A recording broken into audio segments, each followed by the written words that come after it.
Eto Sige. pa. May babalaho naman si Immigration Commissioner Norman Tansinco. Ha? Oh. Babala ni Norman Tansinco sa mga overseas job seeker, wag ho kayong papatol sa mga binebentang peking working document online. Ba, meron pa rin yan, ha? Meron. Sinabi po ni Tansinco na ang isang 49 anyos na babae ay hindi ho pinabiyahe.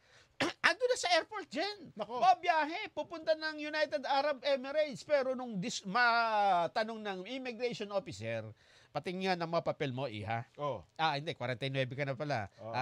Nanay. Ay, miss pa po ako. Mrs. Basta.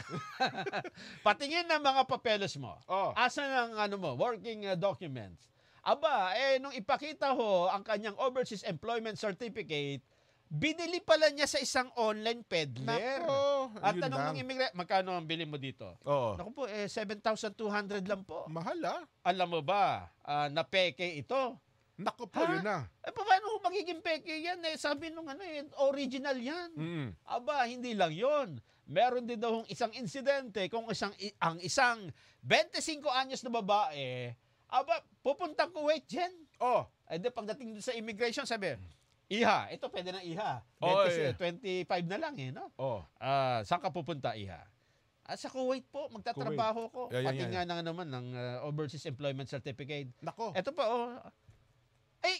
peke ito. Saan mo nakuha ito? Nako po. Binili ko po yan doon sa isang Disgrasya. Facebook account na may pangalang OEC appointment.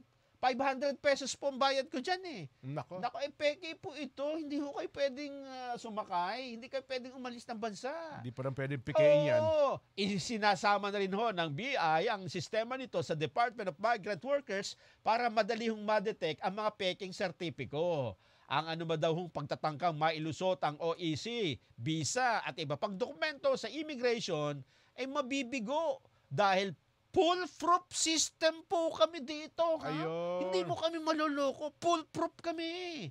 Dagdag pa ni Tansinco, ang pagbebenta ng peking dokumento para sa illegal na departure ng mga manggagawa ay isa hong krimen. At ito po ay nasa ilalim ng kasong human trafficking. Ayun.